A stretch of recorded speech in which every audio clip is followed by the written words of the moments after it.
Ladies and gentlemen, boys and girls, children of all ages, UTR proudly presents Boom Goes the Dynamite. It's me, your boy, Ken Dango, aka Dimitri licking me off. Yes, I'm starting to show off a little solo right now until the rest of the goons get on here. Tonight, we're doing a special Wednesday live stream. While we talk about the news of wrestling, we will be talking also about AEW Dynamite. What's going on, Kanisha? How are you? How are you? You're right. First thing I should have said was make them say, because that's what happened on AEW Dynamite just now, folks.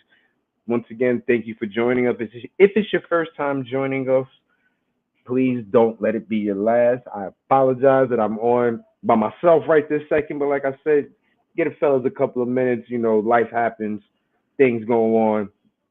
But right now, if you just turn this in, like I said, we're also doing a live watch of AEW Dynamite. So until the boys come and we talk about that other news, I'll start this live watch off. It started off with Master P in the ring having a celebration with the Ops. Of course, the Ops, Samoa Joe, Shibata, Hobbs, since Hook was injured, are now the AEW Trios champions.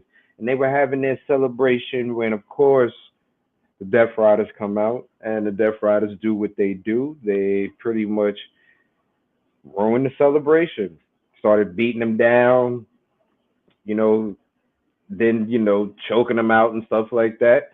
Then, little switcheroo, the Ops got the upper hand. Samoa Joe had Mox and the Coquina Clutch in the middle of the ring, choking them out, and the Young Boys and Okada run out, the Elite run out to make the save. Because if you remember, the Young Bucks have been talking about they've been wanting to team up with the Death Riders because they mysteriously had the same ideas with each other, which is why they screwed Swerve over in his chances to become AEW champion. When we all know the real reason Swerve didn't become AEW champion is because they're waiting for Darby Allin to get back from that damn mountain climb. So as soon as that happens, then, we may get a switch in the AEW championship.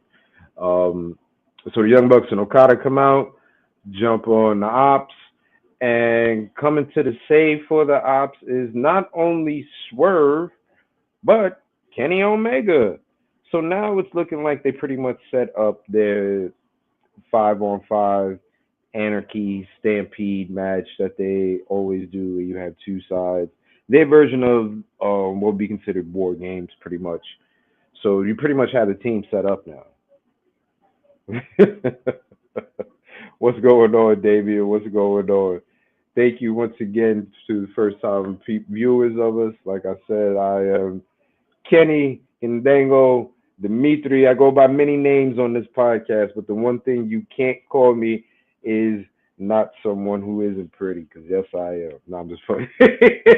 Like I said, welcome to our AEW Live Watch. Right now, we got my boy Briscoe having a match with Ricochet. Ricochet has done such an amazing job with his heel run in AEW, with his transition to AEW style, with him being able to write for himself, I guess, cut his own type of promos. Because I'm not going to lie, I was one of the first people who was like, damn, Ricochet going to have to write his own promos. I really wasn't a fan of much of any of the promos Ricochet had in WWE. Then I went back and looked at it and was like, he really didn't have any promos. So that's probably why I'm thinking he couldn't cut one. They barely had him talking. So now that he is talking, he's doing his damn thing. I'm not gonna lie. Them getting on him about the ball head, smacking him in it and everything is fucking hilarious too. Yes, you are absolutely correct, Damien. R.I.P. Mongo, not our Mongo.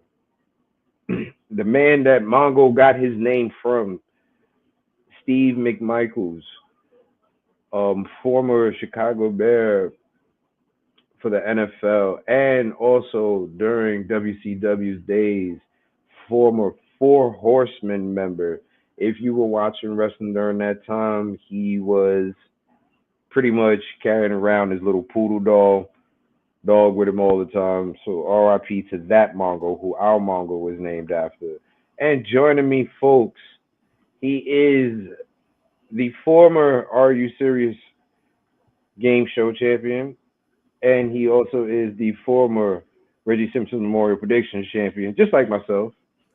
Like I'm not a champ. You know, I don't have no belts. He don't have no belts either. So I can't say nothing.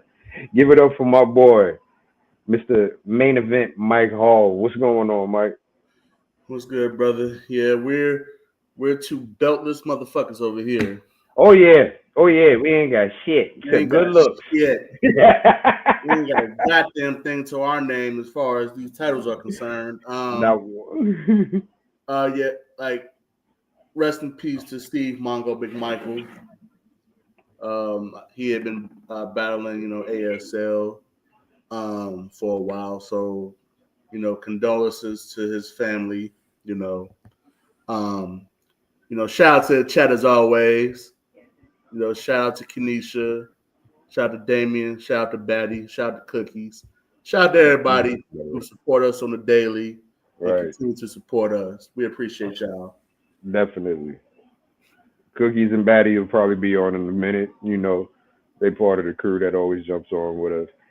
Damien, you know what? At first, I thought it did suck, but if you really let it just sink in that he's just being an ass, it's it. Ricochet's gimmick is pretty damn good. Like him being a heel is pretty damn good. Like it's working. Like one of the things that I was saying before you hopped on, Mike, was that I was concerned that how about Ricochet cutting his own promos and stuff like that. Like, oh boy, where is this gonna go? Because I wasn't a fan. Because I wasn't a fan of his promos in WWE. But then I went back and looked at some stuff, and then really thought about it.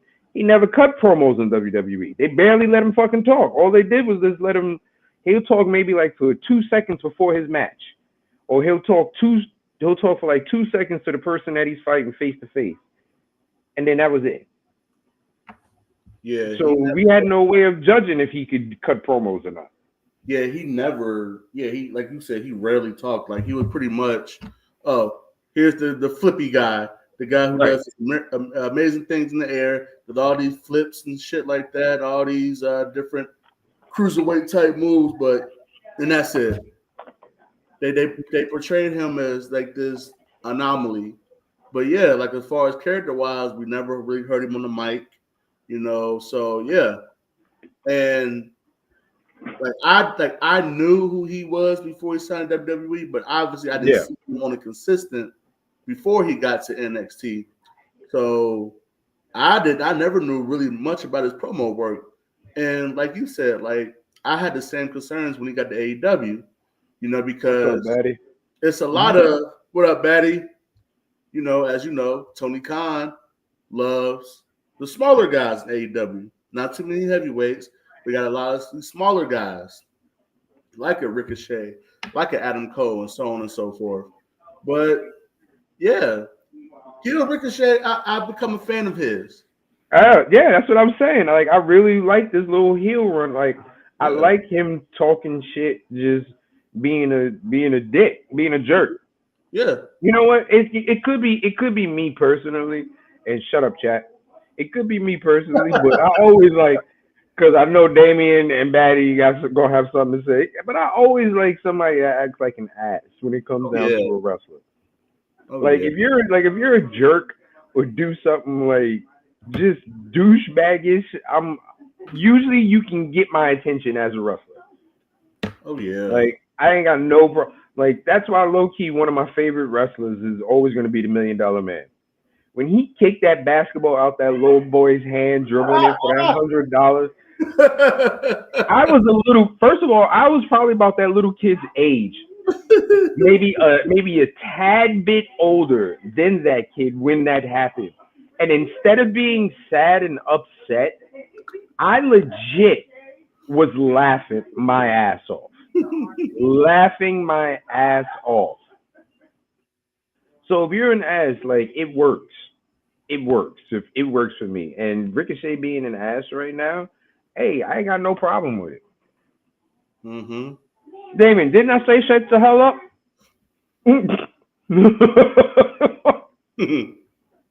Yeah, it like as y'all know, like I love a good heel.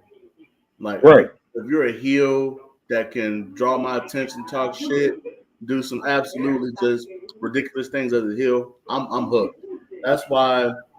Speaking of assholes, that's why when Pete Dunne got onto the scene, I became a fan of his immediately. Right. Just a douchebag. Damn sure was. Like as you like for those of you who have forgot, Pete Dunne was one of the highlights of the first ever UK tournament. He literally tried to sabotage the entire tournament by From attacking day one.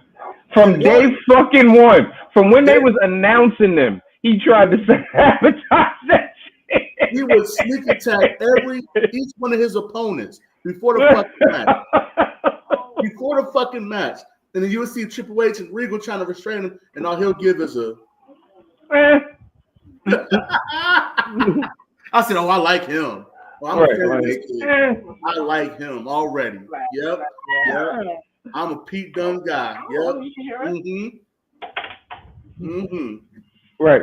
So yeah, a great heel will always sell, especially when they're a dickhead. Yeah, that's why I revered Tommaso Ciampa so much. Oh yeah.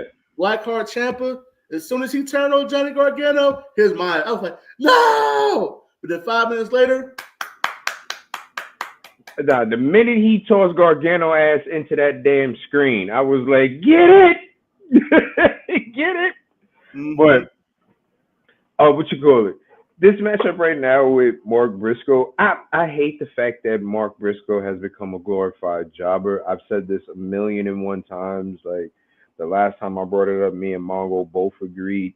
Mark Briscoe has definitely become a glorified jobber since his brother passed away. You know what I mean? And it's like, it didn't have to be that way. Like, you could have legit, just for a feel-good moment for the AEW fans, you could have put a world title on him. You could have put the TNT title on him. You could have done that. You gave him an ROH title, but they didn't have ROH on television. Right. You don't have ROH on television where people can actually see it. People can actually enjoy it that way. You still want people to pay for Honor Club, and a lot of people aren't doing that nowadays. Right. So, and now when he is on AEW television, we know he's losing most of the time. Yeah. Like, he'll get a lucky win here and there, and that shouldn't be that way. Like, this man on his own merit before Tony Khan took over ROH was an ROH world champion. So he can hold his own in the singles division. And to go to the point that you just made, TK, you like the smaller guys. So why not? Yeah. Yeah, the Briscoes are the greatest act to ever come out of ROH. They're the greatest act. They both won tag team titles 1,000,000 times. Both were heavyweight champions separately. Like it don't get like, they're the creme de la creme of ROH. When you think of ROH, you automatically think of the Briscoe brothers. That's how I found out about them. That's I'm sure a lot of wrestling fans found out about them through ROH. That's exactly how I found out about them, through ROH. So, yeah, the fact that he hasn't had any type of championship run, like legit championship run in AEW it's sad. And the thing about it is, like, he knows the crowd loves him because that's why he puts him in all of these tournaments and stuff like that. So that way the crowd can have somebody to cheer. You know what I mean? That's why he does that. So if you know that, then why not take advantage of it?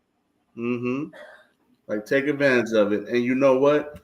If they were, let's just say super hypothetically, if he was the one, can you imagine the pop that he would get if he was the one to dethrone Moxley? Man, listen. Oh my God! Y'all remember when Mick Foley beat The Rock the first time for the WWF title? And the crowd went ape fucking shit. That would be the exact same reaction if this man Mark Briscoe defeated John Moxley for that title, especially on one of your major pay-per-views. What? I'm glad you mentioned that man's name. Since you're here, we can do. Ooh, god damn, that 450 Ricochet was sick. The Rock and WrestleMania. Apparently, The Rock claims it didn't make sense story-wise to be involved at WrestleMania. Mind you, this is all coming from his own personal quotes on the Pat McAfee show. The Rock states, "We could have inserted the final boss, but then where would we go from there?" He also separates himself from the ending, claiming twice that he would have done things differently. Well, first of all, Dwayne, check this out. You wouldn't have had to worry about fans being pissed off about your goddamn ending and the final boss not showing up if you'd have never fucking inserted yourself in the first fucking place. You inserted yourself into a storyline that didn't technically need you. So there you go. So since you put yourself in a storyline that didn't need you, now guess what? Now you are a main character in the storyline. So now you have to be there and you have to show the fuck up. So where could it go from there? I don't know. You call yourself the final boss. You could have made it go in any fucking direction you wanted there, guy. And since you repeatedly said you would have done things differently, well, guess what? Guess what, Dwayne? Why fucking didn't you? Why didn't you do things fucking differently? Since you are the final boss, guess what, Dwayne? You get to make that call of making audibles. And there's nothing that anyone can say about it. And you can just do what you want to do. So if that's the case, why didn't you decide to pull your weight there? Oh, I get it. I understand. I know what happened. And I said, as I said it, look who gets a fucking win. Briscoe. As I talk about him not getting win, and then I say he gets the random surprise win. And sure enough, this is it right here. The random surprise win. And look at the crowd going crazy for this win. TK, you got to do better with this for Briscoe, man. The crowd is loving the fact that this man got a win. Oh, and this man is about to die. But here's the thing, Dwayne. Like I said in the chat, the problem is, Dwayne, you inserted yourself when you didn't need to. And because you inserted yourself, people want to know what the hell is going to go on with the story. You want people to just fucking forget that you ever popped the fuck up.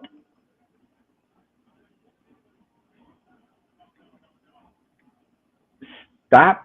You should have never brought yourself into the picture. There is something called a silent partner.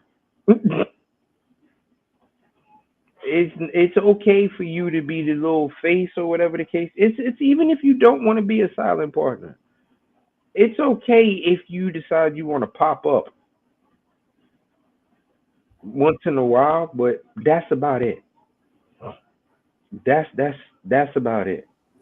Well, joining us, folks. Also, now you are officially a part of the NWO podcast. Now, I'm just joining us. He is the captain of the NWO team. He is your reigning Are You Fucking Serious game show champion, and he is also the forever IC champ. Give it up for our boy Matty Reigns. What's up, Matt? What's up, y'all? What's going on, What's brother? up, Batty? What's up, Kanisha? Cookies, wherever you at. Damien, what up with you? Matt, we were just talking about The Rock. Oh, me and Greg talked about that yesterday. Yeah. We were discussing The Rock yesterday, but we always want to know your take on it. And you pretty much said what we said yesterday. It's like with The Rock, it's like, look, bro. And Batty made a great point last night when she said it was all his ego, as always. Yeah. With the fucking Rock. Yeah, I just equate it down to it's just an ego battle. It's the battle of Paul Levesque and Dwayne Johnson, like it was when they were wrestlers coming up. is now one is Vince's son-in-law and one is basically trying to be Vince. It's Vince's Samoan son. So like they both had Vince's eye in different ways, and they both are like, well, he loves me more. He loves me more. He loves me more. He loves me more. Bitch, he loves Stephanie. First of all, he don't care about either one of y'all. He definitely don't care about Shane. Right. Like, he cares about Stephanie, and that's about himself. That's about it. Right. And Stephanie is a far, far second to himself. Yeah, and I just wanted to make a side note, and then we continue on the rock.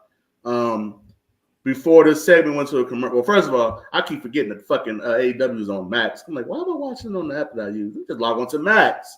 So I won't be so bad. They still give you commercials. This is watching it on Max. Right. Even on Max, they give you commercials. So I'd rather just watch it on TBS and call it a fucking day. Because at least with me being with it on TBS, the very next channel down is TNT, which is the playoffs. So during commercial, I just hit one channel down and hit the playoffs in between. That's the advantage of watching it on my regular cable. Right.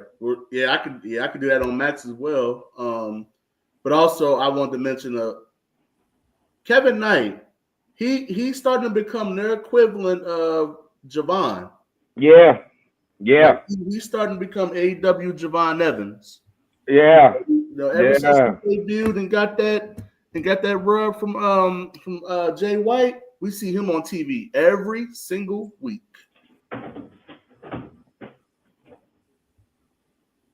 Listen, apparently The Rock probably showed he was reshooting scenes. He was reshooting Moana. That's what he was busy doing. Making his real money. Making his real money. Right. That's what he was busy doing. And since you brought up the young OG, NXT last night. Who brought up the young OG? Mike. I called Kevin Young. I was over here. I'm reading and trying to listen all at the same time. Right. I called Kevin Knight AEW's equivalent to the young OG. Oh, okay. That's me. I blanked out at Kevin Knight and started reading. Right. So NXT last night, good fucking show. I had a chance to rewatch it. Yeah, it was a really good show. Really good show. Except for that one piece that I was arguing with Mongo in the chat about. Pretty much we definitely had a real good show. It started off with Liv and Raquel defending the tag team championships against Gigi and Tatum in a really good fucking match. That was a really good match. What happened, Matt? I'm sorry. I was so happy that was the first match because I was like, I'm like, I know they're gonna win. I don't even gotta care. Like, you ain't got to do much about that. Like, we already know what the outcome is here. This is one of those matches also where it was like, thank God fantasy is over. Right. Thank God fantasy is over. Wait. Stokely is with FTR now? Is that Stokes? Fucking Stokely. I was wondering because I was like, why is Stokely coming out here? And I had the closed captioning on. I was like, oh, he is now the mouthpiece of FTR. I like it. Because they need it. They really, they're good. They can't talk.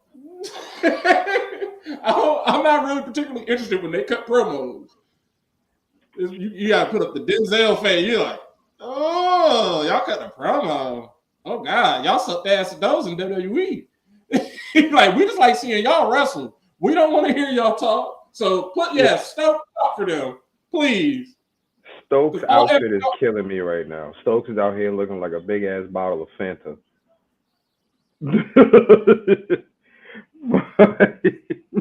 Yeah, talk your shit, Stokes. Yeah, that opening match was good. They gave away the ending as soon as we saw the title change on Sunday. We're like, whoever shows up on Tuesday is beating them. Right. It didn't matter if it was Becky and Lyra. It didn't matter if it was Judgment Day. Right. It was whoever is showing up, whoever is coming from the main roster down is leaving with the W. Right. It's simple. Like, they just won these titles at Mania. They are leaving with the W or whatever. I felt bad for Liv and Raquel because I'm like, damn, this is the third fucking day in a row y'all wrestling. For these damn belts.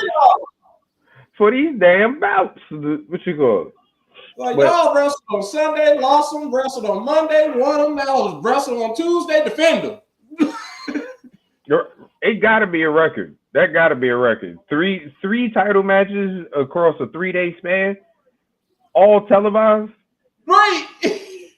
All televised. No house show. Like, oh, they are winning. Y'all don't need me to watch this. Y'all got that. Right. Yeah, I'm just a little upset that they made you work as hard for this win because you needed a little break. But it is what it is. He do look like a small bottle of hot sauce. He do look like a little bottle of Louisiana.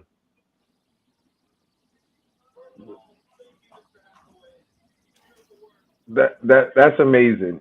Stokely Hathaway with FTR. That's a pretty good pairing. Next up, Ricky Saints comes out to give a promo about retaining the championship and was interrupted by the King, Lexus. Lexus is constantly trying to get his title taken away because he wants to keep talking shit to Ricky. Basically, they keep trying to merge this fucking this North American heritage, this North American title with the Heritage Cup. They keep trying to merge it, but there's always a swerve. So Ricky tells Lexus that they'll do a title versus cup match, so that way, of course, wind up merging into one, so they can get rid of the Heritage Cup. If he can retain against his mystery opponent, Alicia Fox. Noam Dar making his return.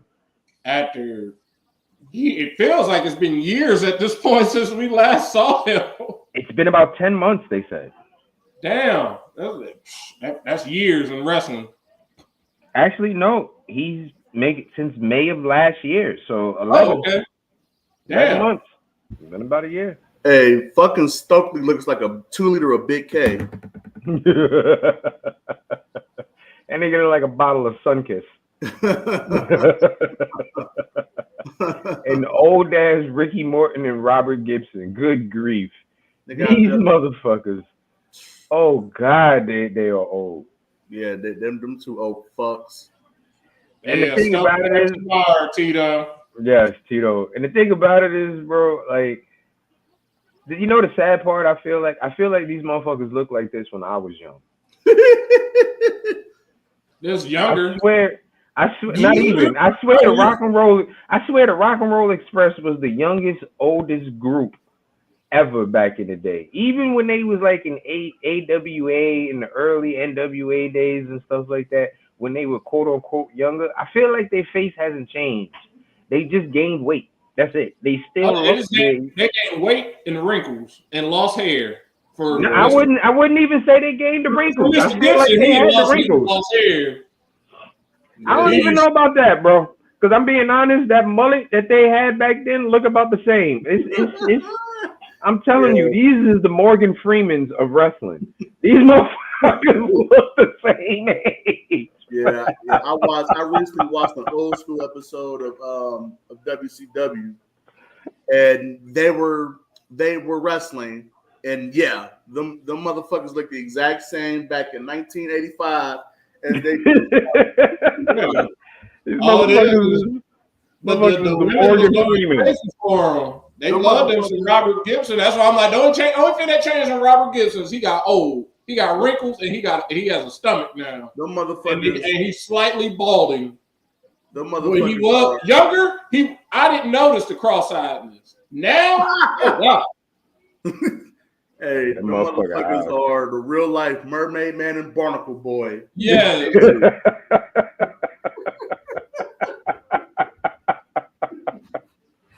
Oh, Tito. That man had the HBK eye way before HBK. He been had it. That boy eye cocked like a 45 pistol. You was born with it. Okay. HBK just ended up getting it. Mm-hmm. That's what confused me. Like, then looking like as he got older, I'm like, this cross-eyed motherfucker, and the women, oh my God, it's Robert. No, grannies, y'all need to chill. Why they let fucking Stokely come out here with these ashy ass lips, man? Like, nigga, lick your lips, big old ashy lips. Oh, they about to kill. Oh, they just killed. Oh. I already know FTR about to kill them. I already know. Yeah, they did. That's the only reason they there. Oh Lord, Legend Killers. I don't want that shirt. I don't want that shirt because I got 2 shirts I got to buy later this week. What is the Adam Cole group called again? The Paragon? Something like that. Paradigm, something like that. Something with Paragon. It came on the street. Paragon. It's a shape. That's all. I'm like, oh, shape, sounding ass group. Fucking, I'm gonna call them niggas perimeter. That's what I'm gonna call them. Perimeter. That's fuck it. That sounds better. I was like, Paragon. I'm like, that's definitely not it. But let's get back to NXT. Also with NXT, so we have Noam Dar making his return, and of course we know the Heritage Cup is Noam Dar's baby. So we get that was a great title change. It really was. Noam Dar comes out with the win, and I believe this is his 4th time. Yep. Yeah, he's basically the GOAT of all Heritage Cup winners. Right. That's his baby. He saved that cup. Him winning last night saved it from getting merged, and hopefully he brings back the old rule. Lexus King, you was a great Heritage Cup champion and all that, but we bring back what makes it different. Bring back the rounds, all that. Right. Alicia Fall. And like Mike said yesterday, apparently he the only one in the meta out of the meta people that can win any damn goal. Because me, like I said, what I said is true. Y'all thought I was playing Maddie's Angel. We just look good, baby. We don't win nothing. Yeah, them bitches don't win shit, unfortunately. We don't win shit. Not a damn thing. Alani? Not a damn thing. Alani, the only winner. Everybody else losers. They got some nice asses. Mm-hmm. Like, we've been clamoring for the Meta Girls to win those tag titles for how long? And here come Noam Dar, his first night back, winning gold. Like, ain't this a bitch? Mind you, we all love Dar. Yeah, we love Dar. We all fans of Noam Dar. I'm drawing the line if booty ass Reverse Kofi wins a damn belt and Evolve though. Now Reverse Kofi wins something, that's a problem. Right. Yeah, then we riot. Right. But nah, Noam Dar trying to rub off my man's beard mid-match had me dead. I ain't gonna lie. Noam Dar trying to rub off Lexus King beard was hilarious. Next up we got Thea Hale versus Fallon Henley. Yeah, Thea Hale won. She's a grown ass y'all. I mean, it was a okay match, but it was all right. Then we had a segment where it appears that Stax kills Luca in the desert on some casino type shit.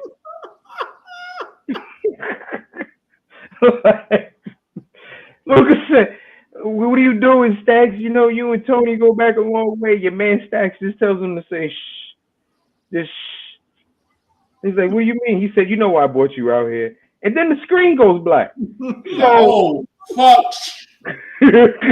So I'm led to believe that he got a Joe Pesci pulled on him in every movie. Twitter said it last night. Did he just died there? Like, yeah, he's He died. Mm-hmm. Right. Died. So maybe that's why. So I guess that's why they had Luca so heavily featured on LFG. They're like, we're gonna kill you off of NXT and send you down to LFG and hope nobody notices.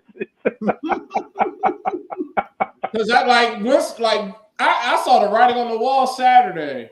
Like as soon as he did that heel turn, as soon as Stacks turned, I was like, oh, this is the end of this group. Because they're dead in the water without Tony D. Oh yeah. They can't do nothing without Tony D. Like they're all good, but y'all just accessory. We don't like so Stacks and then poor Luca.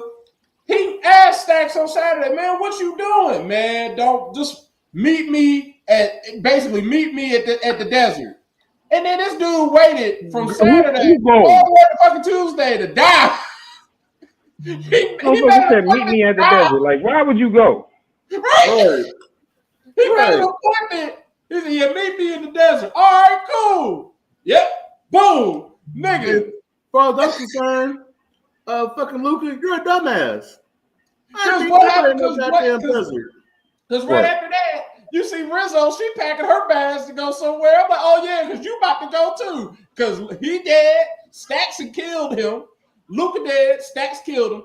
Rizzo, ain't nothing for you to do because Tony D, you about to go to you either leaving or you going to the main roster. Listen, Rizzo about to keep her ass in that hotel and work as a fucking blackjack dealer. That's what the fuck she about to do, okay? She's on I'm just packing up my stuff.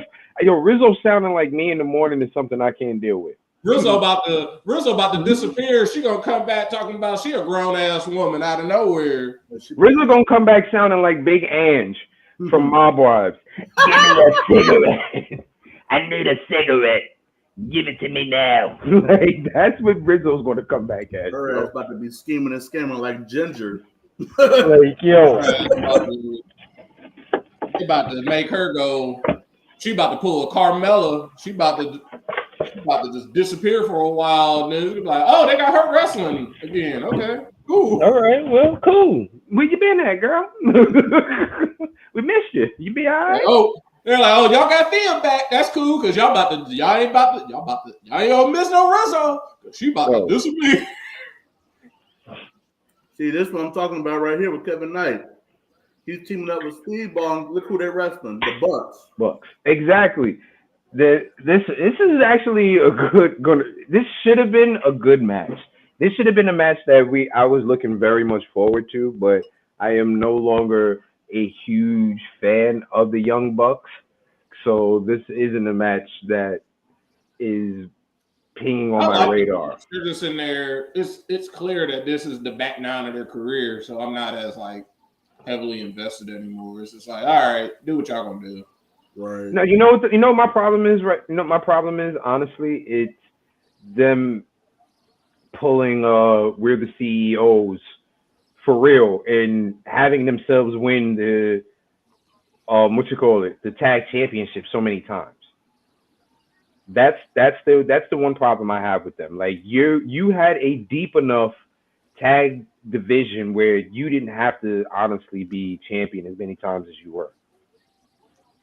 That's my only beef. Like you let Private Party beat you in the very first tournament and then you did nothing with them. Right. That's just for 4 years. They ain't do nothing with them on top of them being hurt off and on. Like once they did win the tag titles, it was like, okay, they finally won them. And then when they did win, one of them was hurt. That's why their run didn't amount to anything. I'm just glad that they've kept it. Any other team probably would have been released from AEW, but because it was Private Party and TK loves them so damn much, they stayed invested. Because even during that time, they got to be with the Hardys. Like, I guess that's something. Like they kept Matt Hardy alive, and they kept Jeff alive for that little bit too. they got the Hardy boys. What's good, Cookies? My suggestion is to get some Gatorade to put some fluids back into yourself, and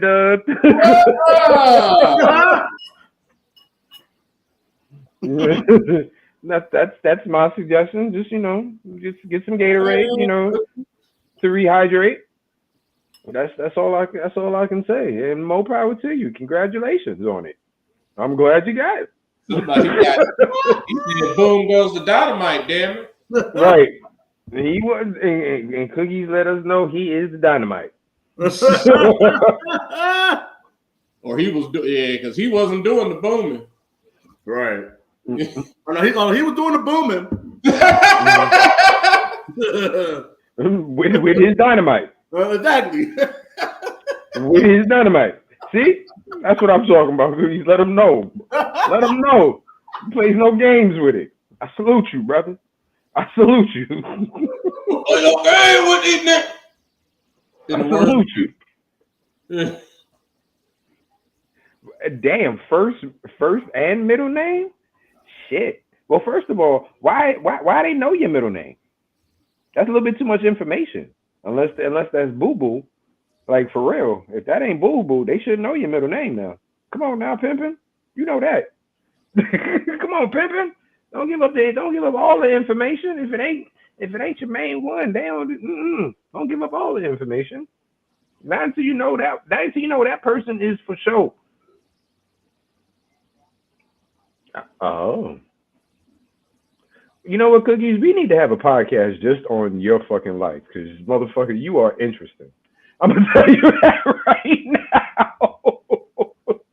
But let's get back to some NXT. Before the matchup, we had a segment with Trick and Oba. Trick being whiny, Oba letting him know, you lost, get up out my face. Oh, no, he is not. No, he is not. No, he is not. I know way more. I know way worse. Tito, thank you. Let him know. When you get the beat, you know. Nah, trust me. No, he is not. No, he is not. What you call it? We had a meeting with Trick and Oba. First of all, like I said in the chat, the one thing I wanted to know is why were these 6'4" dudes in high heels? Why'd they have on heels?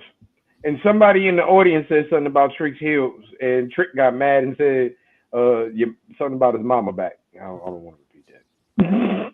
There's something about his mama back. But I'm getting tired of. If there's one thing I hate about Trick, it's his outfits. And I've said that from day one, where I was mad that he was wearing full coats down in the PC in hot ass Florida. Now you in hot ass Vegas with some leather pants and high heels on. Oh, that's just his style. It don't even faze me anymore. I just be like, yeah, he wearing that old Trick. Old Trick. Trick on some next shit. I ain't gonna lie to you. But in the middle of them arguing, Joe Hendry comes out and pretty much calls Trick a whiny bitch. Lets him know. He got right to the point and was like, "You are not the person I tagged with. You a straight up bitch now. Like, right? Why are you so bitchy?" Right. And then Trick was talking his crap. Joe Hendry pretty much put him in his place, talking about, yeah, I lost to Randy Orton on WrestleMania in front of 60,000 people, a card you weren't even on. And it was like, oh. That's how I felt. I'm looking like, this man is gracing y'all with his presence after losing at WrestleMania. Like, dude, you don't need to be here now. You are above this. And to the people on the internet that are claiming that, Joe Hendry got buried, absolutely not. He just got TNA so much exposure. He just made himself. The man had on a brand new T-shirt, if y'all didn't notice, his WrestleMania T-shirt. Yeah, that shirt. They put that shirt on sale right after he got RKO'd the first time. Yeah, Cookies. Master P was the first segment of the show. He was supposedly doing a celebration with the Ops for them winning the Trios title, but then the Ops got jumped by Death Riders. Then they got the upper hand on the Death Riders. Then the Elite came out. Young Bucks and Okada helped Death Riders beat up the Ops. and then Swerve came out to help, and Omega came out to help. See, that started off so great, and then it just went into a bunch of unnecessary bullshit as Kenny went on. I was like, oh, dang. He was like, and then the Young Bucks came out. And then they teamed up with the Death Riders. And then I'm like, oh no. And no, and pretty much what happened was, Matt, honestly, it set up their next Anarchy match. Remember how we were talking about the next Anarchy match is going to be the Death Riders and the Young Bucks versus whoever. That's pretty much what they set up. That's exactly what they set up. Death Riders and the Elite versus That's a nasty tag team. It's Kevin Knight, Speedball, Swerve, all them. Yeah, it's a weird ass pairing on both sides, especially that Death Riders Young Bucks, because that's just that's a definite weird pairing. Like y'all are both heels, but y'all are total opposite of on the heel spectrum. Right. One of y'all kill people, literally. Right. And one of y'all are the real hurt business. Because we ain't seen fucking Bryan Danielson since. Y'all put a plastic bag over this nigga head and he said bye-bye for real. And then they're like, ha, y'all hate us. Like, John Moxley likes to stab people. In the face. Right. Moxley likes to murder. Right. And don't mind half dying himself. I already know that segment is not going to be, it's going to be interesting. Because like we just said, they're like, we going to fuck y'all up. And all Mox going to do is, he just going to get a knife and just going to be like. Right. Oh, good as round. Okay, the Young Bucks is trying to shut me up, talking about we ain't that old. Mac and Speed just both did some spinning roundhouse kicks to each other and knocked each other the fuck out. Okay. Yeah. Speedball, you better do that. Speedball is such a great. Speed is such a great wrestler. Let's fucking go. Mm-hmm. Like, Speed is such a great wrestler. You know what? Speed is one of the few guys where I'm not concerned that he's not great on the mic, because he 500% does all of his talking and storytelling in the ring. Mm-hmm. Like, oh, woo, that was a pretty ass kick. So Joe Hendry. So we end up with Joe Hendry and Obafemi pretty much. Oh, chicken fight. This is a damn good ass match. We end up with Joe Hendry and Oba beating Trick's ass and tossing him out of the ring. And you are right, Kanisha. Chase University is back. Ooh. Right, because you speak like storytelling. Bitch, my leg gonna tell your story with the sound it makes you. Hiya! Oh! Yo, Kevin Knight got ups. Wait till y'all see what he do. Just right now. Oh, wow. Yep, see, yep. That's some young OG shit. That nigga bouncy too. He bouncy too. That boy got ups. Yeah. That boy got ups. How old is Kevin Knight? How old is he? I think he's like 25. Yeah, he's 26. Definitely older than Joe. Yeah, he's like 25, 26. Around he already got his grown man weight. Right. That's a grown man. Because when I look at Kevin Knight, I just look at I see a smaller version of Trick. Oh, yeah. I see a baby Trick. Yeah, that's something. He wrestles like Javon, but he looks like Trick. Right. He's giving. Actually, he's giving Mellow size. Like, he's giving Carmelo. Yeah. As if Mello and if the Trick Mello gang did the fusion dance. Kevin Knight is, according to Wikipedia, 28. Oh, he older than I thought. Okay.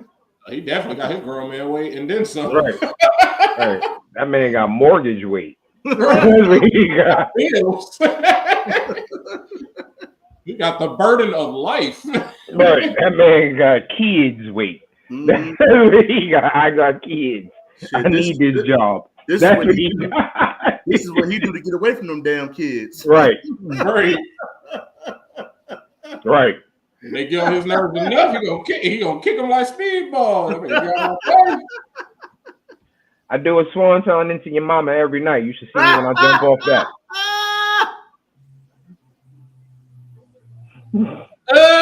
Oh God.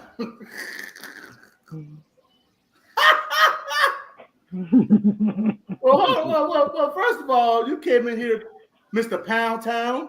He came in. I just got some, y'all. He came in here like his booty hole brown. Came in here, yeah. Hey, he said my first and middle name.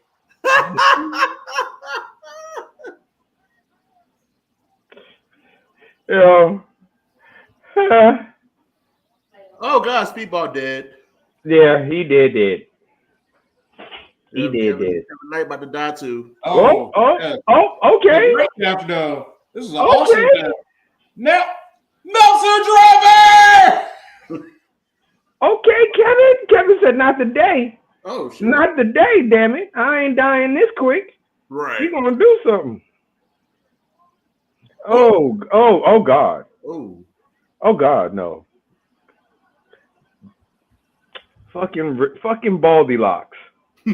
Ricochet. Nah, I ain't gonna lie. When they be slapping his bald ass head, I be crying. That's the best thing in the world, bro. Well, Kevin Knight dead now. Yeah. But damn, Batty, you hope he picks some dingleberries out. Damn. Oh God. God damn. That is horrible. Like, why would you wish that? Because of what Cookie's fucking said.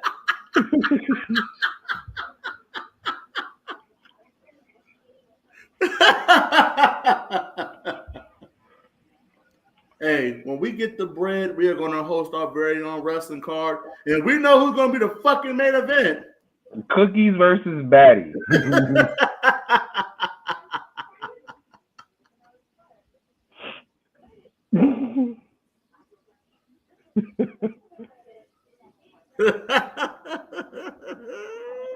Damien, you couldn't handle my mama, even on your work, even on your best day, boy. That woman to have you in the corner sucking your thumb, wishing you can call for backup.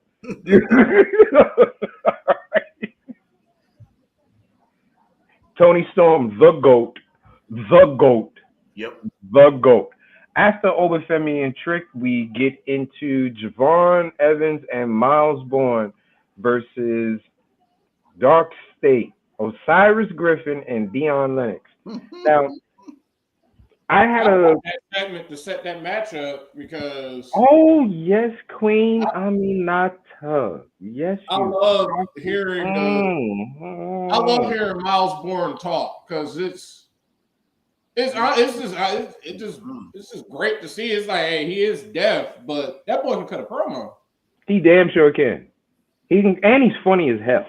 Right, he is funny. Like that's what's funny about all that. It's like, oh, this dude doing all this, he can't even hear. But he's not the first hearing impaired wrestler that I've seen. If you remember that one of my old coworkers is a professional wrestler. My boy Slade, and he is hearing impaired. So he's not the first. And what's weird is him, Miles Bourne, and Randy Orton all do kind of look alike. Wait a minute, Randy. You may have some explaining to do, Randy. Randy, you may have some explaining to do. Because now that I think about it, him, Miles, yeah, they all kind of look alike. Wait a minute now. You may have some explaining to do, Randy. What you been out here doing? They hurt people. We hurt people. We hurt people. You know what I will say? I appreciate that TK gave MVP enough money where he can get suits that fit him now. Because Bobby and Shelton had suits that fit them when they was in the WWE, but MVP was still shopping at Steve Harvey's. So I'm glad that they gave him enough money, MVP enough money that he can get himself up finally. MVP's come out there looking like Captain Crunch, them big ass shoulder pads.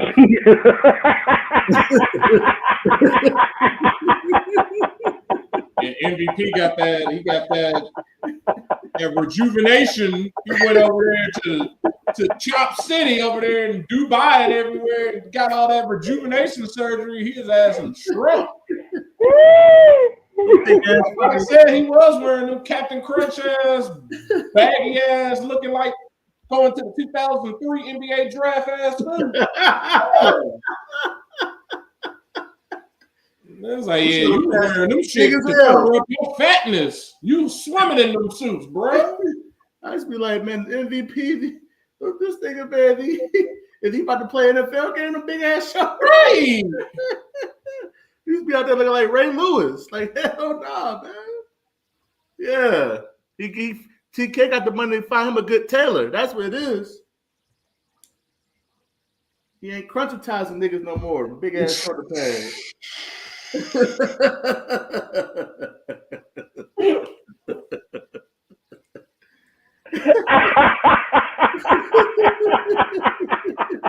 Nigga made it out the projects. He ain't got to crunchitize niggas no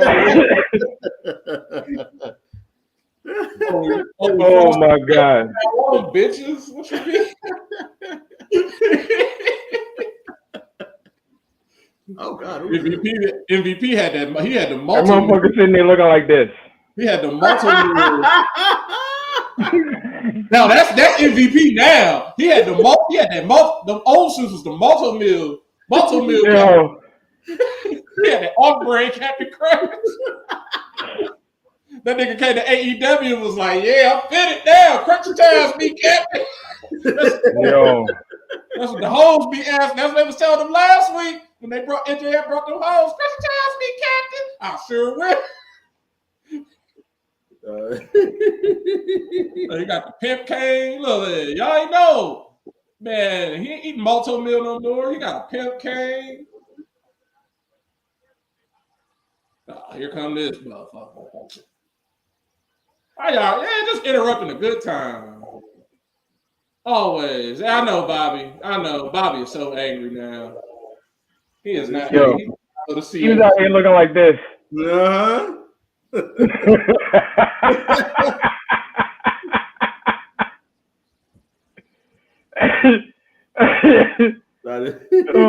Motherfucker used to come out like this.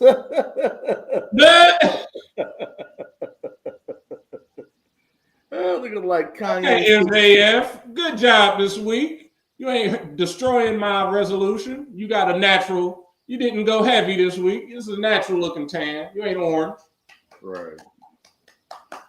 Right. Oh, I don't hate you as much. Yeah, nah. I'm calling MVP Captain Crunch from now on. That is fucking Captain. That shit is hilarious. Fuck Captain Crunch. MJF trying to be peanut butter crunch. I'm about to say that's Bobby and shot. Wow, that's MJF is peanut butter crunch. But I love peanut butter crunch. That's what his ass is. Bye. Oh shit.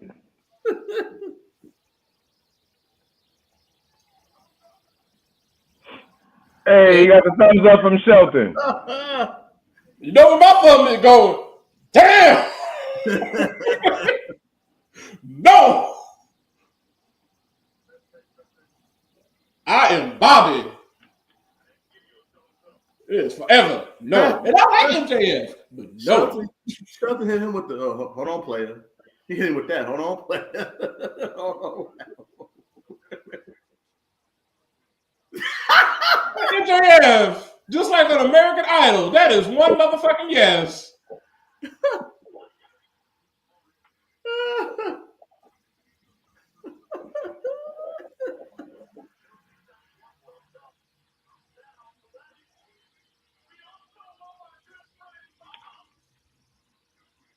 Yo.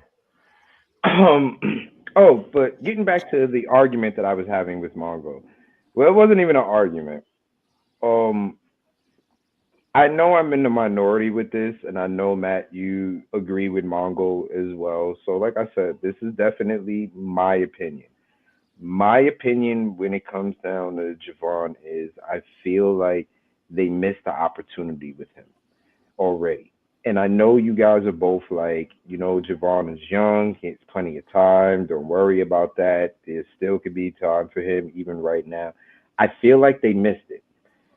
Leading up to Stand and Deliver, they did an absolute great job of building Javon.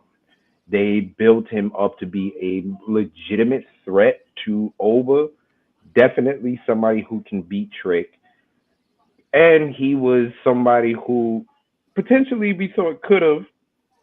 Well, at least I made the theory of him being the leader of Dark State. All right. I made that theory. No, I think I was the first one that came up with that one. You were saying Trick. No, I did not say Trick. I never said Trick. I said Javon. All right. Nah, I think I said Javon. I think I did the Javon Dark theory. Yeah, Kenny and I were like, like young OG, he could definitely be the leader. Y'all were both saying Trick. We didn't say Trick. No, everybody was on that Trick train. I was like, I even see. No, Matt, I'll go back and find it, Matt. Nope, I believe I was the first one because you sent the gift when you were like, oh, yeah, I like that. It wasn't Trick. It was Javon. I'm telling you, it was Javon. All right. We got to go back. It was Javon. That's for sure. It's in the chat, though. Yeah. It's in the chat. I definitely remember that. It was, I do believe I was the first one who said that. And and when you said it, I was like, yep, that makes sense. Like they're the YNs.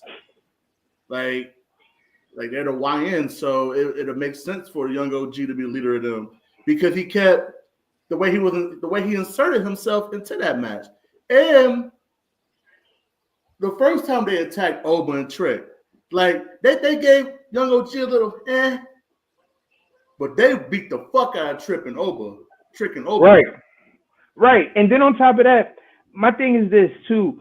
Since Javon got there, they put the battery on him and the rocket on him to boost him up to that level where, because remember, he hasn't been on NXT that long, and they already put him in the spot to have a world title.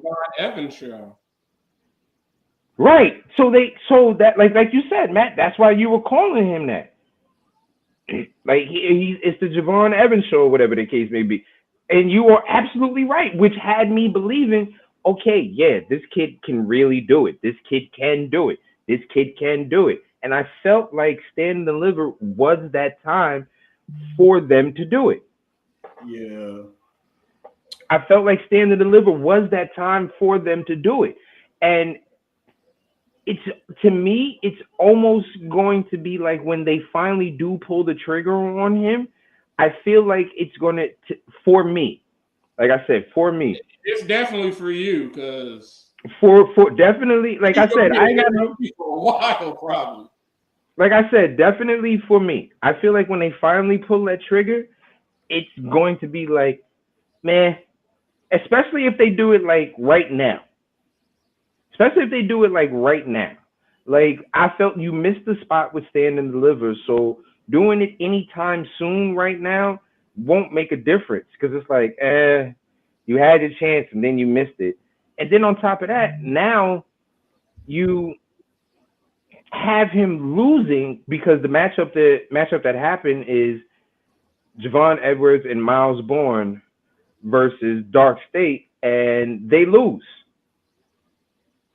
Yeah, because they still want Dark State. They're still getting Dark State over. Like that, like Dark State, when they was talking shit to him, they basically said like, you still haven't learned your lesson, Javon. You don't got no backup.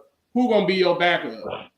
And I looked at that. That's out here giving. Listen, I'll be MJF friend if he out here giving away brand new Corvettes.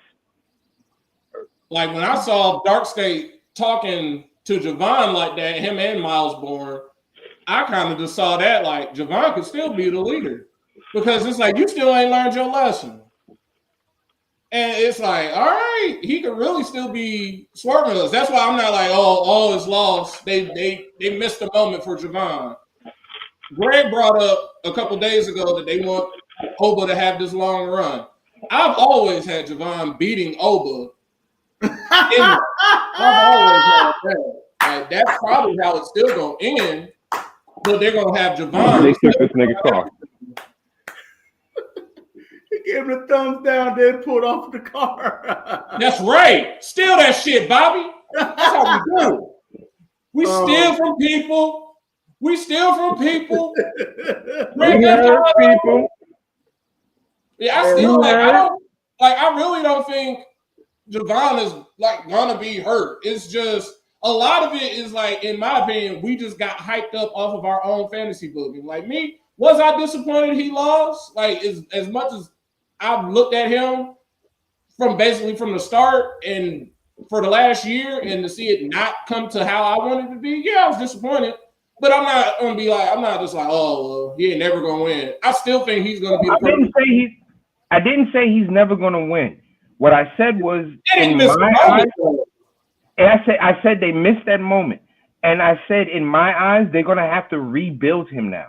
That's what they're doing now, Kenny. They're rebuilding him. They're gonna let him keep fighting with Dark State. That's the other story. Matt, but how are they rebuilding him by having him lose? They had him lose last night. Because he's still fighting Dark State.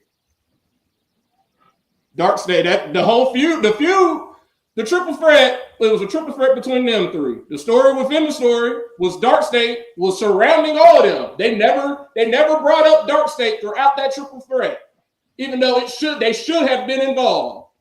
And now the continuation is Dark State ain't fucking with the family no more. They already beat the family. They're not fucking with anybody else. Now they see, oh, Javon, you still in our crosshairs. You still jumping at us. You still didn't learn your lesson. All right, you gonna learn it. It's probably gonna come down to Javon versus Saquon. Ooh, that's a lot. That's a lot of bombs. Saquon versus Javon. But that's probably what it's gonna end up coming down to. And on top of that, you heard what Oba gave his endorsement to the young OG. So really, if they really could, they could use that and set up Oba. They've already did this once already with Javon. That's why I'm disappointed, but it's gonna happen.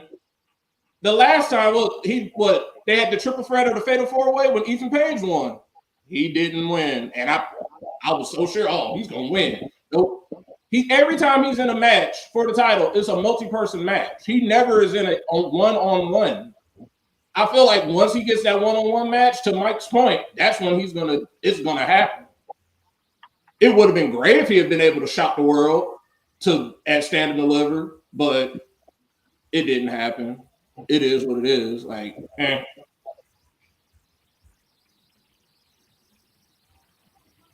Yeah, I think they're going to continue to get that crowd support, because he's over, and then at some point they're gonna flip that switch.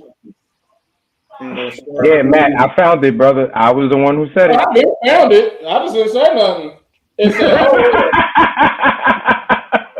Yeah, I was the one who said it, brother. Hey, you said either Trick or Javon. You said either Trick or Javon. The first thing I said is... Greg said, Trick is absolutely leading the group. I said, wait, yeah. Then you said either Trick or Javon. I said Javon last week. I would rather Javon over Trick. He looked too old to be with them. I said, I still think it's Javon unless they just have no leader. And that's the other thing. They could still just have no leader. That's what I've been on. It's either Javon or it's just Saquon leading them. But but for that group to really get over as heels, having a young OG with them is the best is the best. Would be the best situation because he's one of the biggest baby faces right now, and to have him turn, especially with finally beating Oba or whoever is the NXT champion, yeah. Well, it had to be Oba. He had to beat Oba and send Oba up to the main roster finally.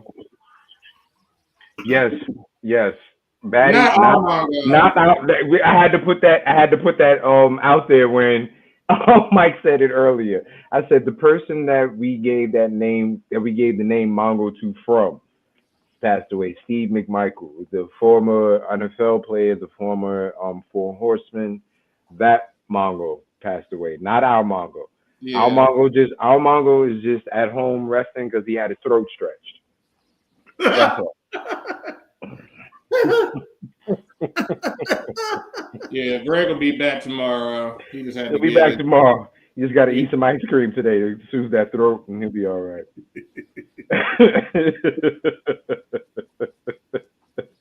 No, Mongo, rest well. No, Greg had a small procedure done today.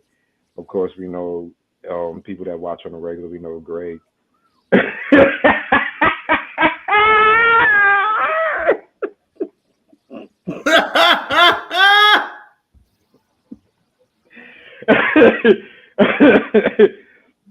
As we all know, Greg is definitely one of the main survivors of nasty COVID-19 that was out. So because of that, he does have to go see the doctor for various things on occasion. So he just had a little in and out procedure done today. Nothing too serious. He's at home talking shit to us on the chat. He's perfectly fine. So y'all don't have to worry, folks. It's not one of those situations. He's at home talking shit already. So he's good. All right. You know what? This man was out of sick days a long time ago. This man took a 6-month sick day. Right. Greg took a 6-month sick day, okay? So he ran out of sick days a long time ago. Mm-hmm. Yes, I did finally watch it. Yeah. Don't worry. Mongo and Mike will definitely talk some shit about it. I will get on the podcast Monday and talk a little bit of shit about it myself. Yeah. And here's the bullshit, Cookies. You mad at that? He told me and Mike in our Last of Us podcast chat that there's another piece of shit. There's another thing about to go on that we're gonna be like, oh fuck you. So yeah, I don't even know what that one is about. Yeah.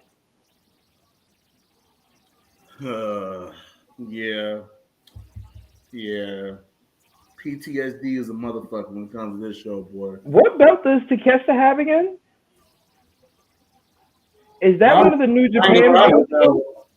Was that a Ring of Honor or the New Japan or a New Japan belt? I know he has some belt from one of the Japanese promotions. I don't know which one. Yeah, I don't. Oh, that's a New Japan belt because it says never. Oh, so that's one of the never open weight. Is that the singles or the tag team? I don't even know. I just barely saw that never on it. Oh, I think he did beat he beat Ichi for it. That's right. Because Ichi just recently won it, and he beat him for it. Mm-hmm. Josh Alexander, you are so above this. Right. He's above being with Don Callis. Yeah, like he's not above. So stupid in this. Like obviously him, Cody, and Osprey. All four of them, fucking. Y'all all are stupid. Like right, like that's what I was tag match. But for Takeshita and Alexander, y'all are above the Don Callis family. That's like Matt. You took the words right out of my mouth. I'm like, this match isn't above this. It's the fact that Don Callis is involved, which makes it suck. Like, if Don Callis was not involved and this was just, oh, we have these 4 mega superstars teaming up together to fight, we'd be hooked into this match. That's exactly what it is. It's like Don Callis is making us not. We love this tag team. but we don't like who y'all are representing. Right. Like this is a great tag team match. You got Josh Alexander and Takeshita, two technical powerhouses, against Will Ospreay, the king of the flips, and Brody King, a fucking monster. Like this is a great tag match, but Don Callis is involved, so it's like, it's like, brother,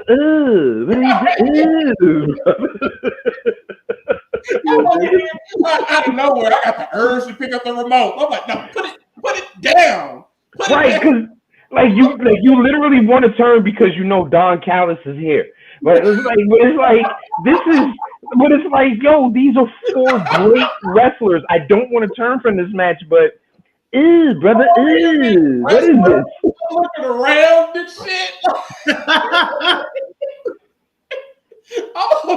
I'm like, let me put my remote further away. Oh shit! Sitting there holding. Don't cramp up, nigga. Hope you got enough Gatorade. Don't cramp up. Bring you some Pedialyte. Right. Don't cramp up. That's the only thing I say, nigga. Don't cramp up. Shit. Nigga, did you stretch? Right. Did you stretch for round two? Like, you can't go in the round two all willy-nilly. You got to stretch. Oh my God. Baddies is Batty. Oh.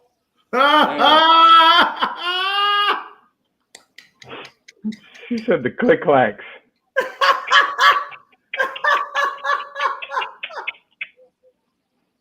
Bravo, Batty. That might be comment of the night. Bravo, Batty. That might be comment of the night. Yeah, that might be. Yeah, don't miss predictions tomorrow, Cookies. Yeah. Right. Batty said your house sound like. Cookies about to get into his own predictions. I ain't gonna go further. No, he just gonna go into his own prediction. Right. Don't do it to yourself. You setting yourself up. You setting yourself. Like, see, Josh Alex. Like, this is really a good tag match. It's just that the brother why do you you gotta listen to. Like, the best part is we're doing a live stream, so we really don't got to hear Don Callis on commentary. But that's also a downside because he loves to invite himself to the commentary table. Like, bro, and talk so much.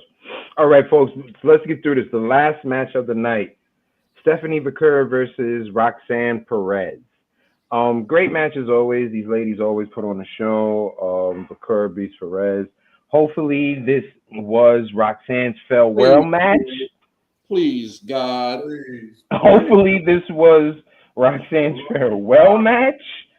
And please, I know it's Las Vegas. She can't come back. I'm sorry. Sorry, little baby. Sorry, baby girl. You can't come back. You banned. Right. Take Roxanne. Take Kalani. Like, you take Trick. Like, there's a few people that don't need to go back to the PC after this trip. Like, whatever town Raw or SmackDown is book their asses a flight directly there. I know. Like, you stay here until the rest of the crew show up. Don't come to the PC. Because Backlash is May 10th. May 12th is Raw here in Louisville. I better be seeing a Trick, a Roxanne, all them old ass people from the new class of NXT. Y'all better be bringing y'all's asses to Raw that week SmackDown. Or SmackDown.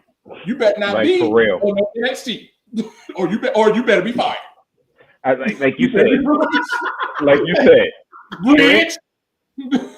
Trick, friggin' Kalani, Roxanne, Fraxium asses. Y'all need to go to.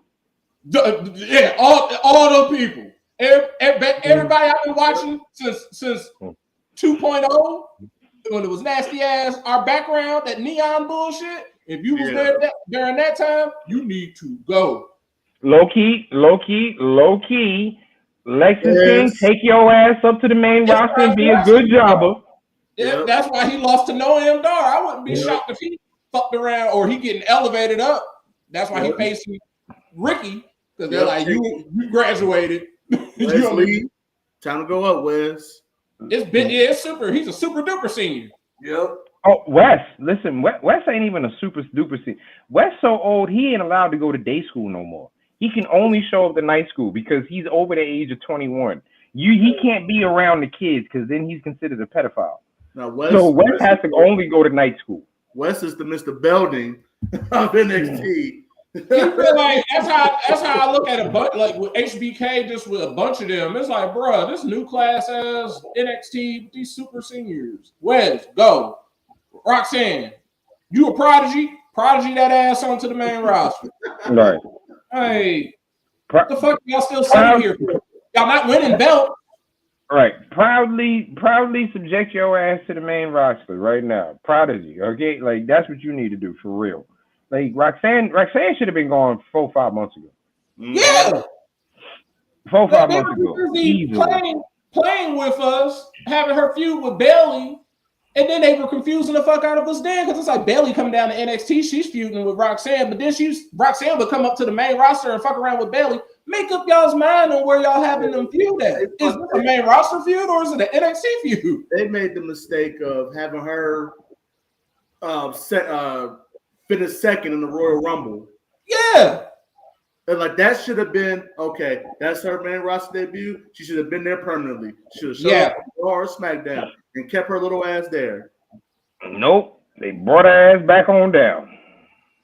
Because now all they're doing is setting her up. They're setting Roxanne to either. She's definitely going to SmackDown. Oh, Lola need to bring her ass up there too. So shake your ass on the main roster. Maddie's Angels. I would be doing some recruiting.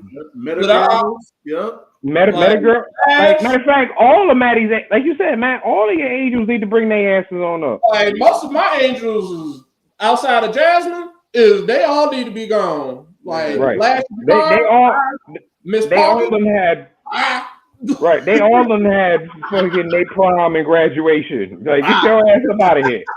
Everybody, I still love y'all. Y'all are still Maddie's angels. But it's time for y'all to literally spread y'all's wings. You know what they are? Why? They don't seniors. They them seniors that go to that don't go to college but get a job but come back to the high school every week to visit their favorite teacher. Yeah, that's what they are. Yep. That's what they are right now. Saying change the locks. Right. Change the locks. Treat them like Joe Clark. Get them chains on the door. Lock the doors. Lock the door. Hey, Matt Roxanne has walked on the premises. Call the cops. I told her she can't come here no more. That's a grown adult. Get her away from these babies. Right. That's adult. Get her away from these babies. She's a bad influence.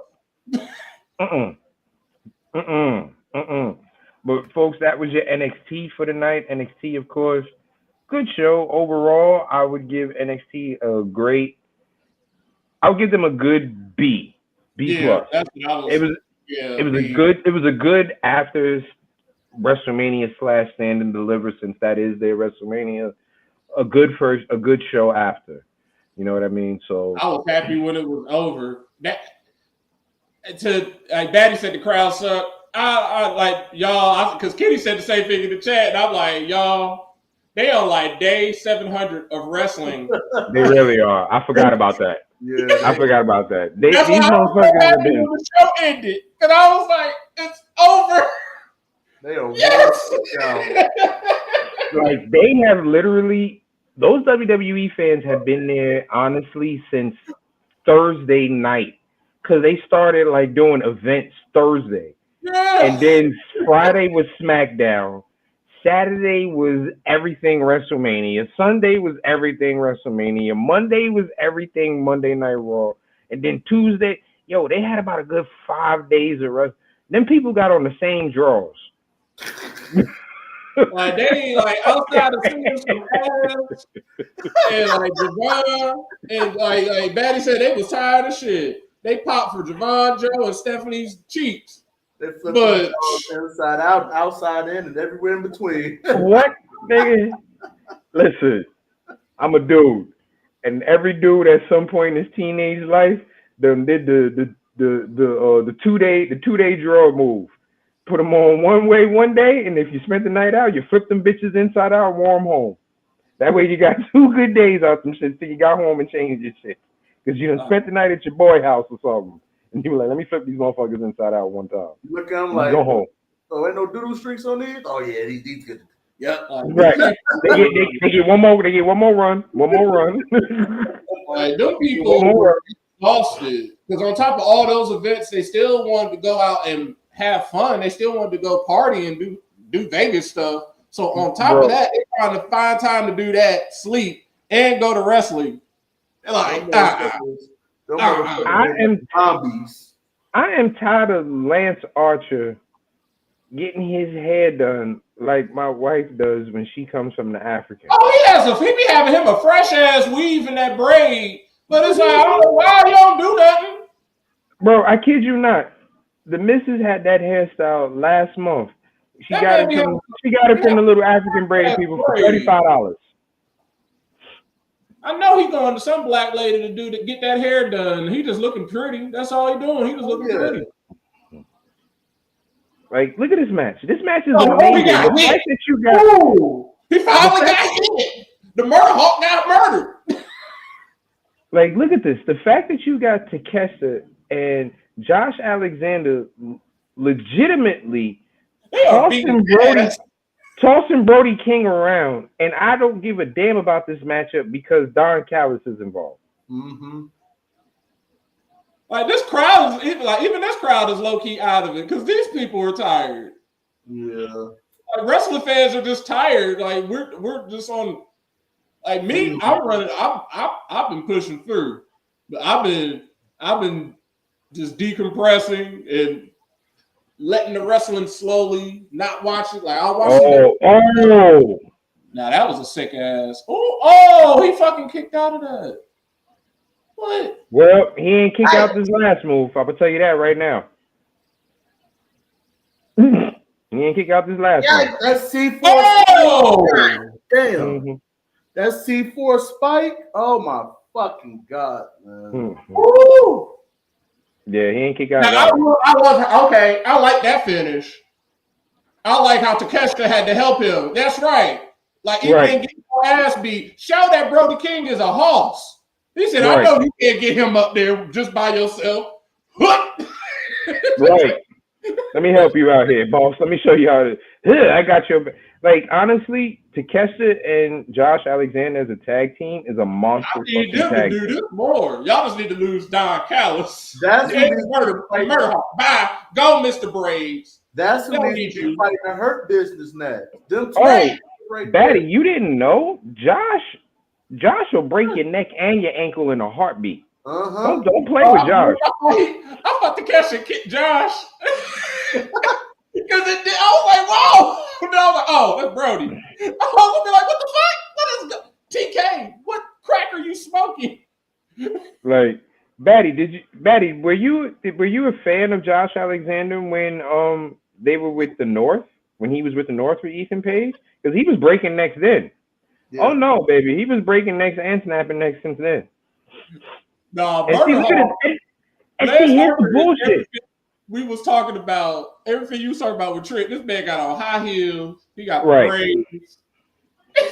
He a bad bitch, and he know it.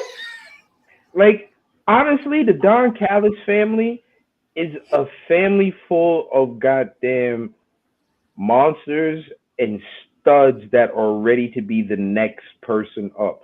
You got like Kyle Fletcher. You got Kyle Fletcher. You got fucking, like I said, who's this? Why he got on here? Fucking what's his Trent Beretta. Trent Beretta and fucking and Romero. Oh, Rocky Romero. Oh, I forgot about that. Never mind. They just brought the Don Callis family down. I was just getting ready. I was just getting ready. They brought out the ass NWO. Yeah. Like, I was just getting ready to say, the Don Callis family, you got Fletcher, you got Josh Alexander, you got Takeshita, you got Lance Archer. Like, that's a dope stable. And then as I was getting ready to finish that, here come Trent and goddamn Rocky. This is that they're the Disco Inferno and Buff Bagwell the group. The fucking Vincent Virgil of the group. Hey. Nah. That's the fucking Horace and Virgil. Yeah, Horace and Virgil. That's who they are. The Horace and Virgil. Oh my gosh. That was like the Don Cal, like this is terrible. Like, ew, get him out of there. Y'all got a good stable. You know what? I'm gonna take that back. Because you know what? Don Callis is doing his job. He's doing exactly what he's supposed to be doing. We're supposed to hate his ass, and I damn sure hate him. I know I do. Yeah. So he is definitely doing his job. Oh yeah, man. Josh Alexander was snapping necks, dropping people on their neck from different suplexes and stuff. Like, Josh is a beast. Listen, that boy is cunty. You hear me? Yeah. We are big. Fucking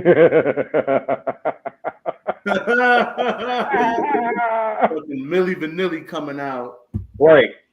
That's exactly what it's like. But you know what though? Like I said, Don Callis got to be doing something right. The way all of us feel this way about him, then he's doing something right, because that's his job to get us to feel this way, and it's working. It's working because I can't stand that nigga.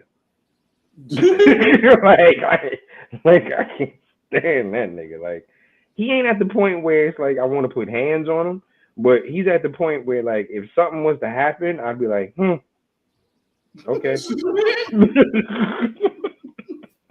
Like, if somebody told me something happened to him, I'd be like, okay. Okay.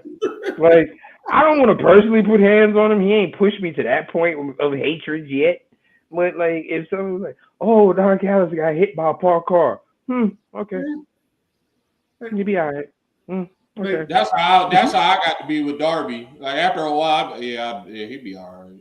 Right. He's climbing the mountain. He's climbing the mountain. Oh, he's gonna die. Now that's where I'm just like, yeah, you doing too much. That's playing with death, boy. You sound like Rico and Peyton Food. Niggas get hit by cars every day, B. That's true. You be all right, nigga. You tough, right? Right. Darby getting hit by buses and all that. Then they say he climbing the mountain. Okay, now you got my attention, nigga. You gonna die.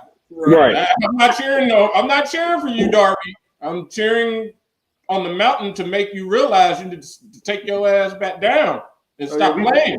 We came to that conclusion like after about, it says it take 2 months to climb it. After about day 5, no, actually after about day 3, TK gonna make that phone call. All right, nigga, your fun is over. Let's go.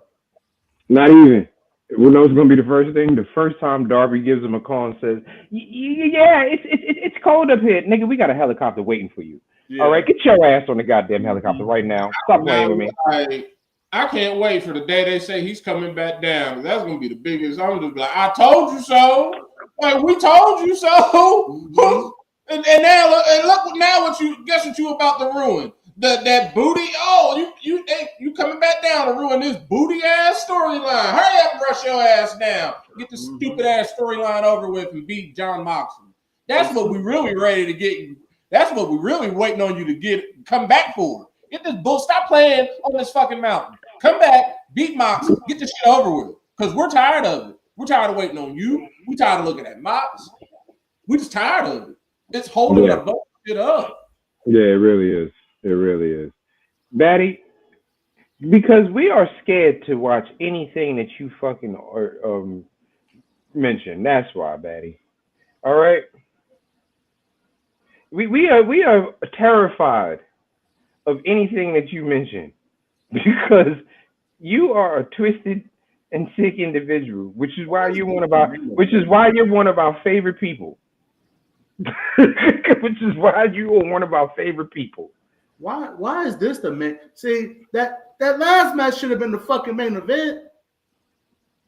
Not this. Yeah, this should not have been the main event. I mean, I'm not mad at the women in this match, but this should be a good ass match. You pretty much got two horses fighting each other. This should be a good match. It should be a good match. It's just weird placement after what we just saw. That's the thing. It's the placement, right? This should have been the match we just finished seeing, leading to the main.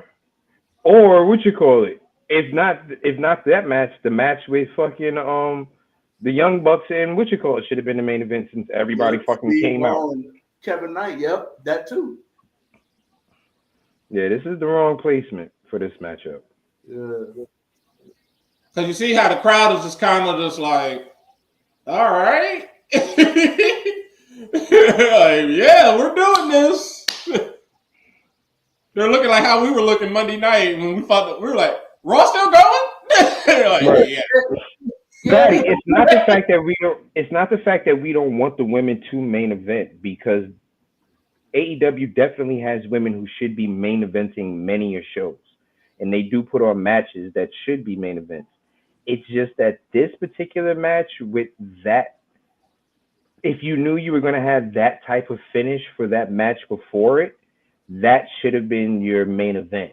That the way that match ended like it was a climax. It ended like the credits going on afterwards. Yeah. The credit should have been rolled. Yep, credit should have been rolling after that. That wasn't no damn experience. You knew exactly what the hell you was doing. You wanted a big, strong woman, and you got yourself one. That wasn't no fucking experience. Yeah, I like the alien. That wasn't no damn experiment. You knew exactly what you wanted. You wanted yourself a big, strong woman to put you in her arms, and that's what you went and found.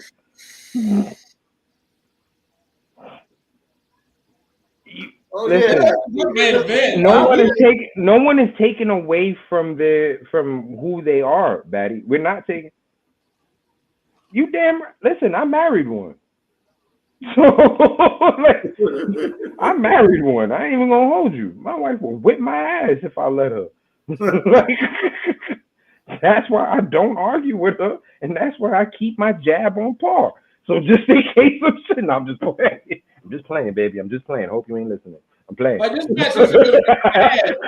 It's just weird how it's another match after what we just watched. And they're because we know that Anarchy match, that's going to be the main event. We showing enough wood. We showing enough wood. Hell yeah. Look, is the fact that Anarchy match, that's going to be the main event. Right. Nothing. Like, that is the match. Like, but I understand why this is the main event. Jamie Hayter had that. Go ahead, Mike. I've been advocating for the women for a while now, baby. Hey, I've been loving me some women's wrestling. Especially like the women on both, like the women have been on fire. Women's wrestling has been on fire. However, listen, this podcast loves them some healthy women. Don't get it twisted. Yeah. Don't get it twisted. Yeah. Oh yeah, Tucky. We love us a healthy woman. Okay, plain and simple. All Maddie's Angels are healthy. Right. We play no games over here. We climb trees, and we don't mind getting cheeseburgers with our women. We healthy people. We healthy people. All day, every day. All day, every day. Ain't a game. Ain't a game. But it's not that we're taking, like we said, it's not that we're taking away anything from who these women are and their accolades and the fact that this is a good match. It's just the one thing that WWE has over AEW, at least with their shows, is their programming as far as what match goes where, when it goes, how to end, how to start. Or to Kenny's point, WWE would have done a better job at reeling us back in after all hell broke loose in that last segment. Like, hey, I know y'all loving that, but don't forget, we got Jamie Hayter versus Kris Statlander as the main event. Then that would have been like, oh, okay, all right. Oh shit, that is the main event. They probably said that, but we sit up here talking. But WWE would have done something that been like, nah, like, right. yeah. We'd had a video. We had a quick video package or something to remind us like what the main event was. Like, yo, these ladies are fighting because they have beef with each other. Here's a quick recap. Bing, bing, bing, bing, bing. Oh yeah, this is why this is the main event. You got it. Okay, let's get it on. We humpy people. Hey, we humpy people. We humpy people.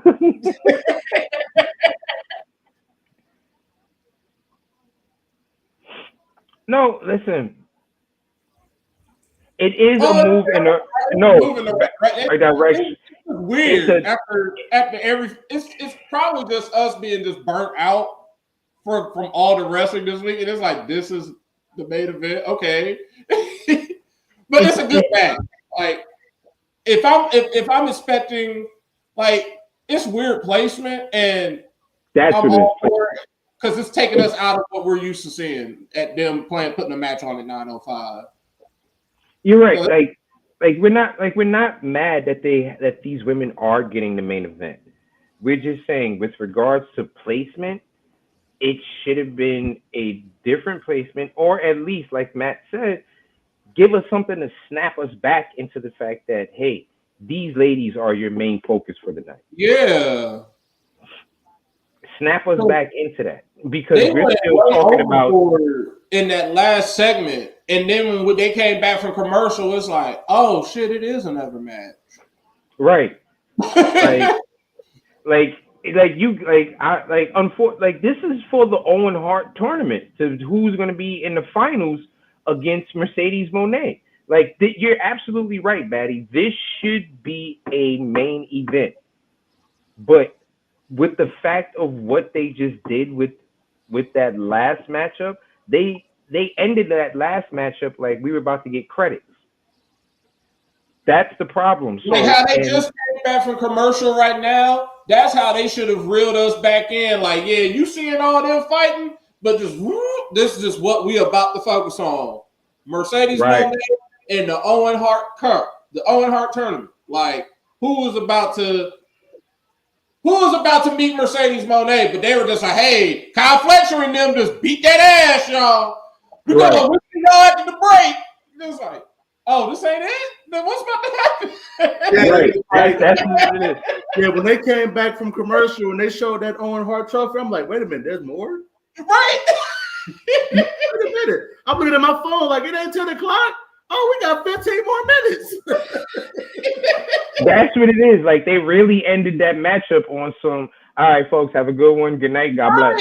Like I'm expecting people to get up and walk out, and like Mike and just say, "Oh, we got 15 more minutes. Oh shit, hold on." When Jamie Hayter walked out, I'm like, "It's another match," and it was like 9:42. Like what? I'm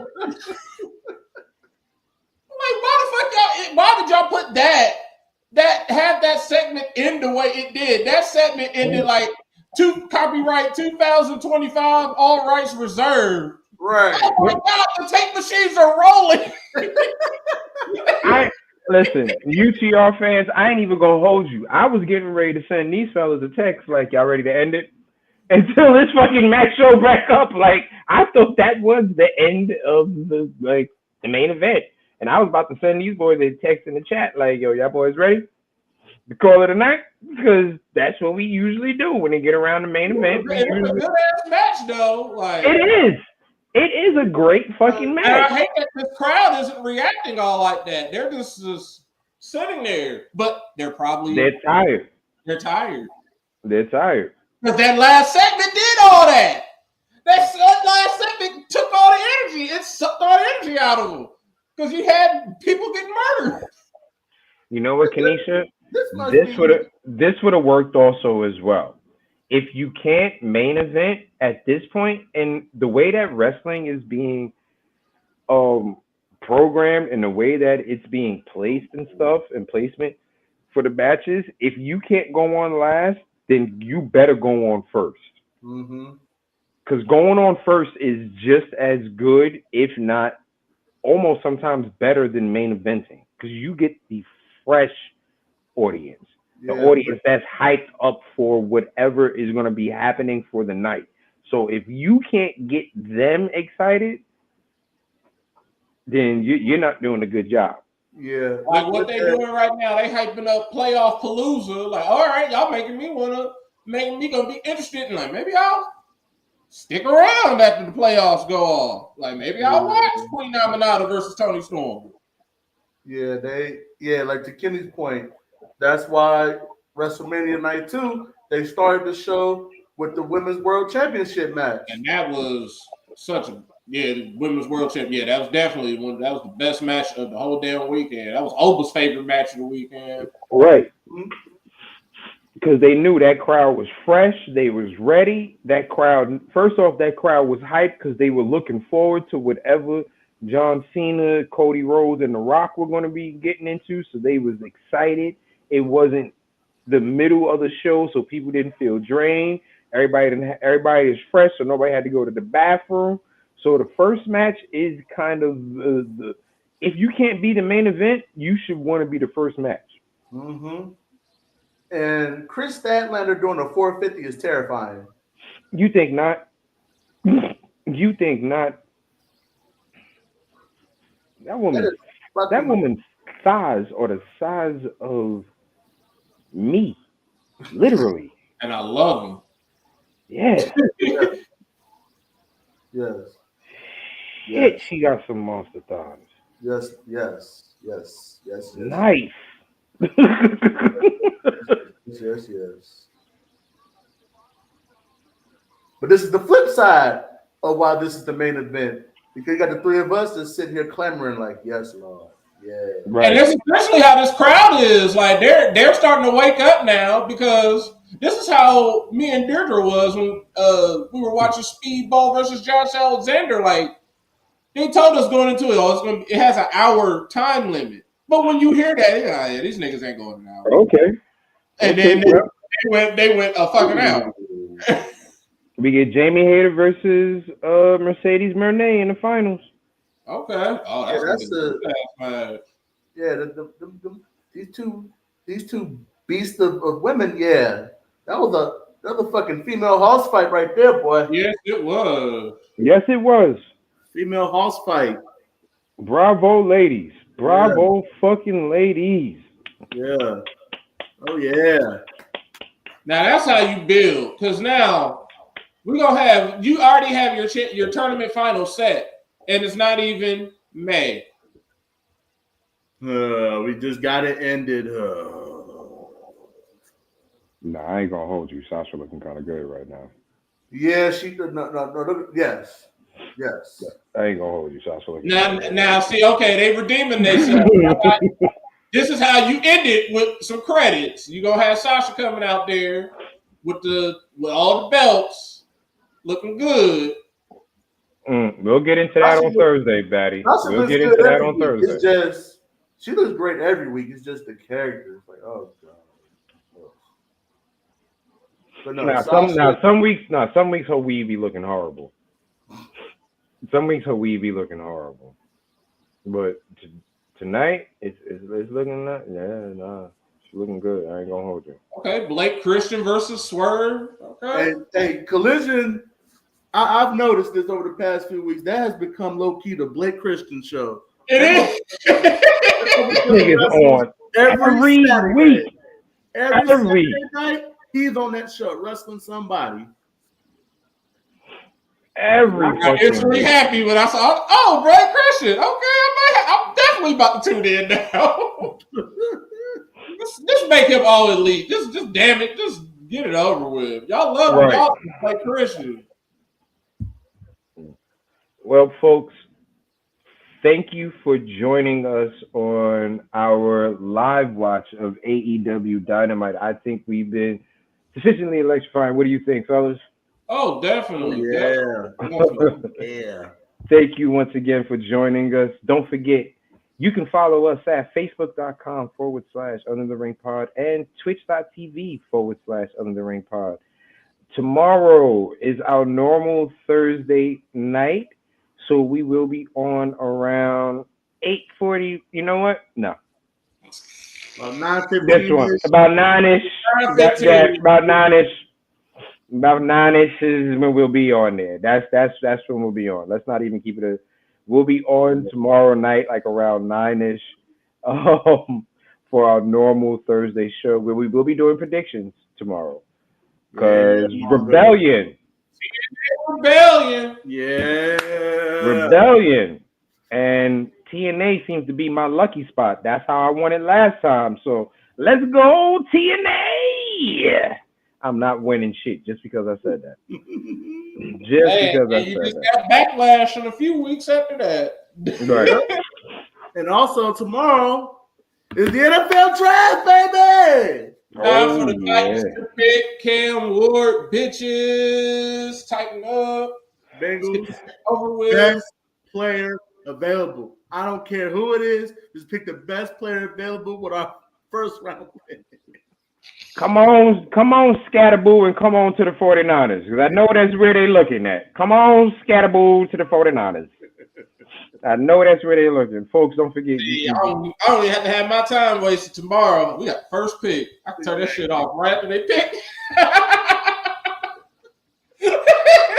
We pick Cam Ward. Click. Game over. I ain't got to wait. Over. What you call it? Folks, don't forget you can also join us. Follow us at Linktree/Under the Ring Pod and fingertip.com/Under the Ring Pod. As you see, Naya will agree we are the shit. Yeah, that y'all know where these links are. That's right. Tell them, girl. You can also at fingertip.com and linktree.com. You can see our individual handles such as Greg Bush SK on Twitter and Greg Bush on Blue Sky. You got me, Rock Ribs 44. You got Mike at Mr. Freshbeard. You got the Forever IC champ and the Are You Serious Game Show predictions champ, Maddie Raines at the right answer. Street team captain, Boriel Maliente, and local correspondent, Justin D. Baxley. Davante Sang. Thank you, folks. Oh, and before he even says anything, our reigning defending Reggie Simpson's Memorial Predictions champion. Okay, Greg, before you say I didn't give you any kind of goddamn credit, I gave you some credit. To make some kind of move. Hey, y'all got Jameis. Y'all got Mr. Unlimited. Right. Folks, thank you for joining us. We appreciate y'all. If you are a new viewer, don't let this be your last time. Join us once again. And as always, folks, hey.